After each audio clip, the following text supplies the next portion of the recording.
Hello friends, welcome to our channel Khatri Steno. Subscribe our channel for more dictations on daily basis. Be ready. Start. The appellant has been accused of enticing a 7-year old girl to accompany him on the pretext of picking fruits, having thereafter committed rape upon the child, having caused her death, and having dumped the dead body near a bridge on the river bank after having dragged the dead body over a distance of 1 and 1/4 kilometers.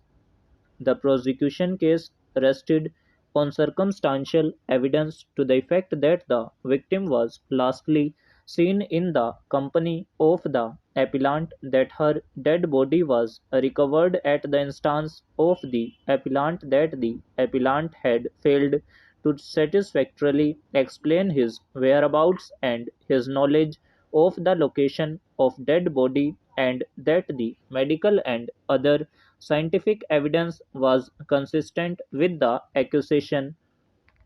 Per contra, the appellant alleged that he was falsely implicated due to enmity with the families of the deceased and other witnesses because of a land dispute.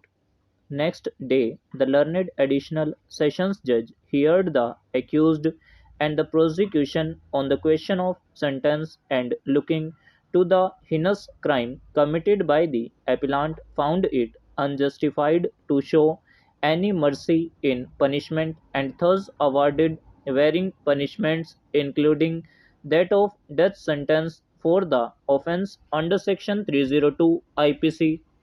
We may proceed to deal with the question of sentence in the present case, while keeping in view the principles so evolved and applied by this court.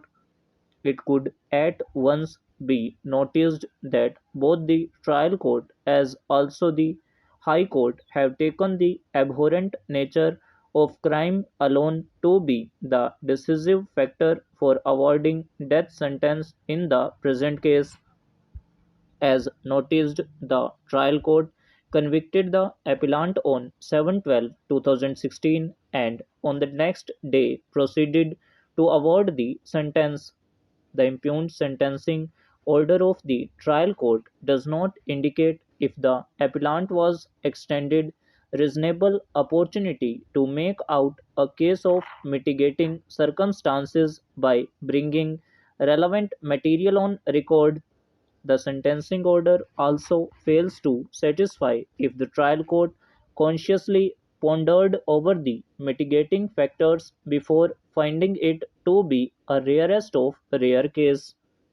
The approach of the trial court had been that the accused appellant was about 33-34 years of age at the time of occurrence and was supposed to be sensible.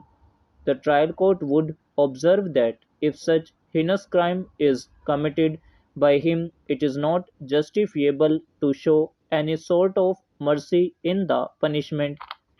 The High Court, though, has made rather intense comments on the menace of rape and brutal murder of children, as also on the society's abhorrence of such crime, but has thereafter proceeded to confirm the death sentence with a cursory observation that there were no substantial mitigating factors and the aggravating circumstances were aplenty.